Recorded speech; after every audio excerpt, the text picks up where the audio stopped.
still working out getting logged in to Google Classroom, but it looks like most of us are on, so we're going to go ahead and get started because I want to honor your time, and I know everybody's going to want to go to lunch after this. So I already introduced us, told you about Gita, and Alicia told you about herself. So here is our objective for today.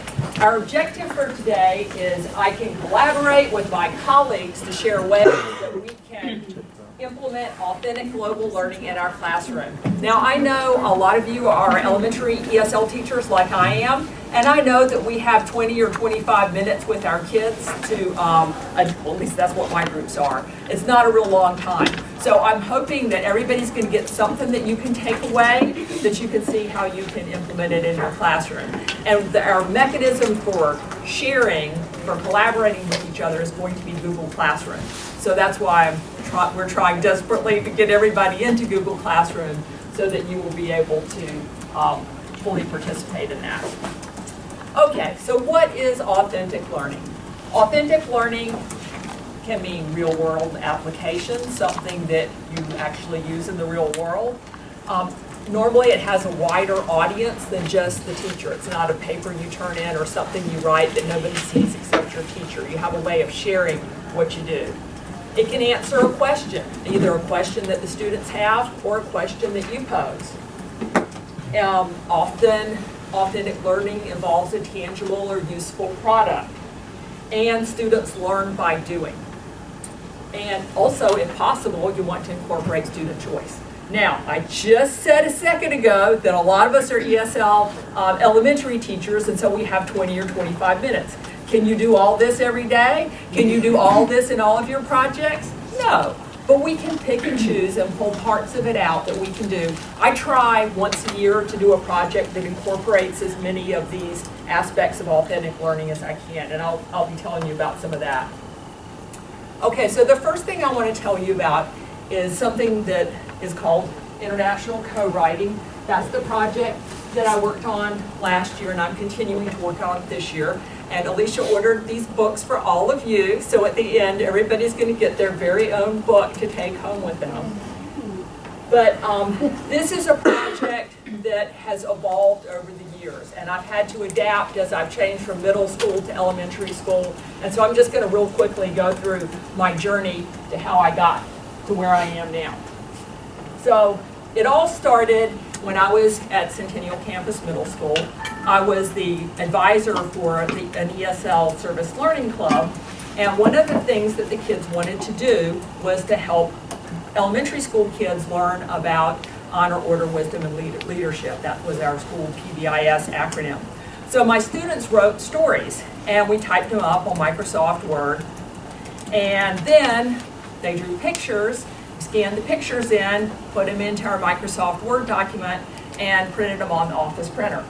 The principal was so impressed, she said, wow, we got to get copies of this book so that we can give it to the kids who wrote it. So we went down to Kinko's, made a bunch of color copies, they bound it for us, and the kids were just, transformed. It was like, wow, I'm a published author, look what I did. And then we went to Conn Elementary School and we shared the stories. They actually read them to the students, and it was just huge. It changed their whole outlook on writing.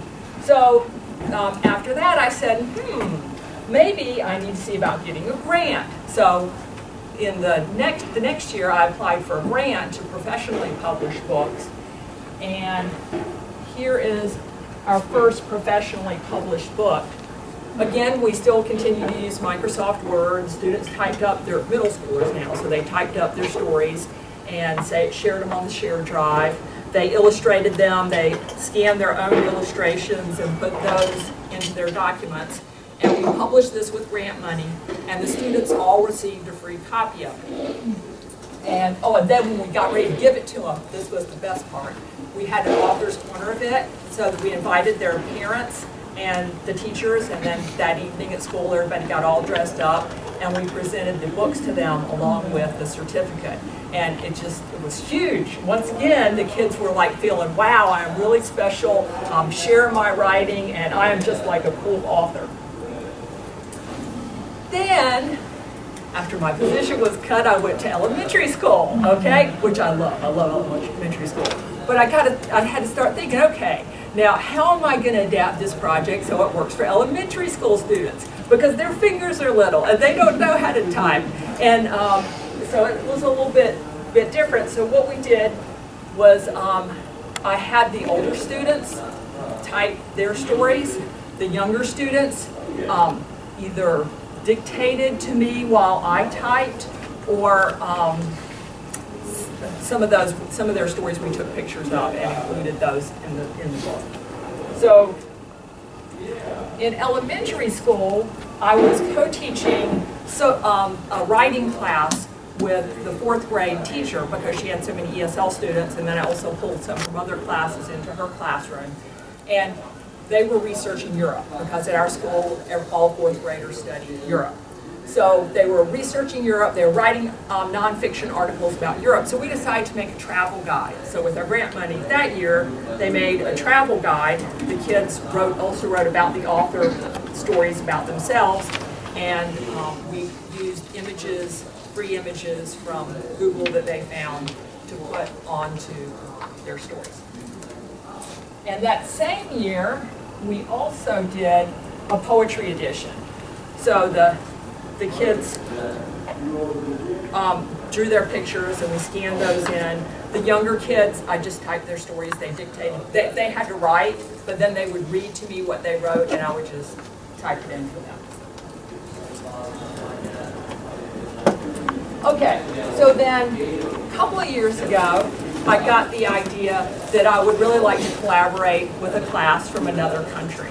So Denise Daniels and Emily Blair came out and we tried to figure out, okay, how can we do some kind of project, I was also into project-based learning. I really wanted to start learning about project-based learning. How can we make a PBL unit that includes a class from another country? So they told me about this really cool service called ePals. And any educator can sign up for ePals. You go to www.epals.com and you can sign in. Well, you have to create an account and then sign in. And after you do that, I'll show you. There are all kinds of, these links work on this is why I want you to have Google Classroom, okay? You can do this. You can click on ePals. And you can see the real people down here who are in ePals. It tells you what country they're from, what age group the kids they teach are, what kind of project they're looking to be involved in. And if you want to, you can create yourself a profile and you can look for connections this way. So I got really jazzed up about that and I made lots and lots of connections. I made too many connections and I had a hard time keeping up with it and I was making myself crazy. So I advise you to try to limit your connections to like 5 or 6 because I think I did like 15 or 16 the first year and it was way too much. But anyway, everybody that we were collaborating with, this one class in Buturlinovka, Russia, was so interested and so into everything we did. You know, we sent letters and cards to them, they sent letters and cards back. We sent a box of presents to them, they sent a box of presents back. We made videos and shared them on Google Drive, they did it back. So they were really into it. So this is the class that I've stuck with. And the other ones, sometimes I communicate with them, but this is a class that we're really involved with. It was like Christmas when they sent us their last package last year because they sent Russian nesting dolls and Russian Kolohoma spoons, which is the painted lacquered spoons to my students, and they were so excited. Because the other class, we had been collaborating on stories, they had shared information already about what these crafts were. So the kids knew what it was, but they didn't know what it was going to be. When they opened it, they recognized, oh, this is a Russian nesting doll, and I know how they make that because this other class had shared that with me.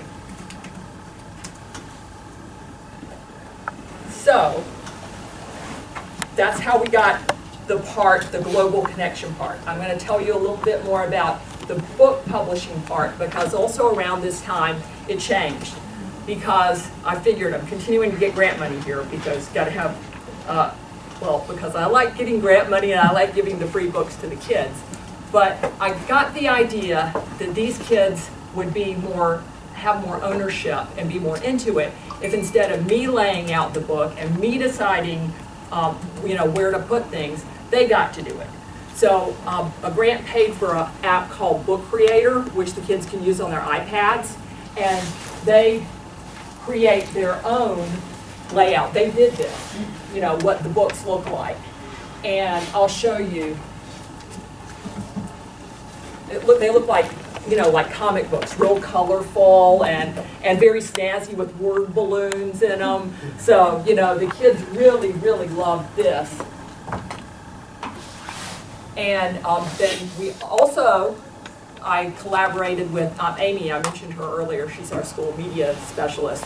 But we collaborated on an elective class on Fridays. So that was not only my ESL kids, it was a whole bunch of former ESL kids, and then a few other kids who were just interested in participating in this elective. And they used Google Drive and Google Docs, and some of them used Google Slides to write poems. And all this went into the book. And this was actually 2 different books. This is a 2-year experience.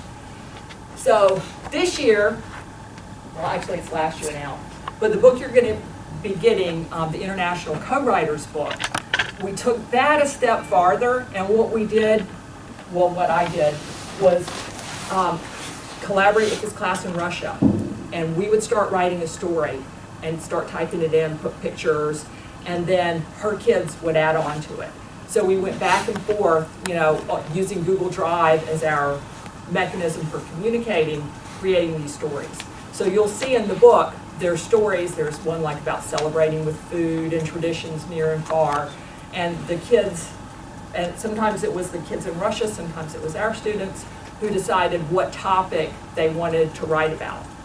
And then we also sent books to Russia as part of the grant. It included postage even. Mm-hmm. So, So Cindy, did they write in Russian and then you translated it? No, I chose somebody who said English was the language they wanted to communicate in. And that is a great question, Gita. I advise you to check to make sure that the language that they're listing in ePals is a language you want to communicate in, because I have encountered that problem. Okay, so I'm going to keep going. We are going to have questions and answers at the end, but we have time. If you see something that I'm talking about now, thank you very much for throwing that out there. If you have something, just let me know, and we'll stop and talk about it. Okay, so here I kind of consolidated into a nutshell what the process for the book that I'm just talking about is. First, connect with an international colleague, and then we collaborated to plan the project. We used Google Drive to share our stories and to co-write. And then I exported those files as PDF. I used a tool, I use a Mac.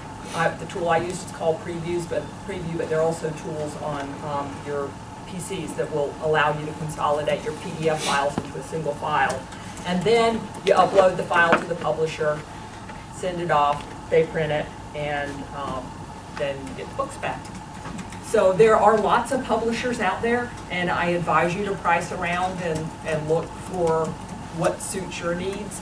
But I have found, I've always used Lulu, because every time I've priced, they seem to be really good quality books at a really good price.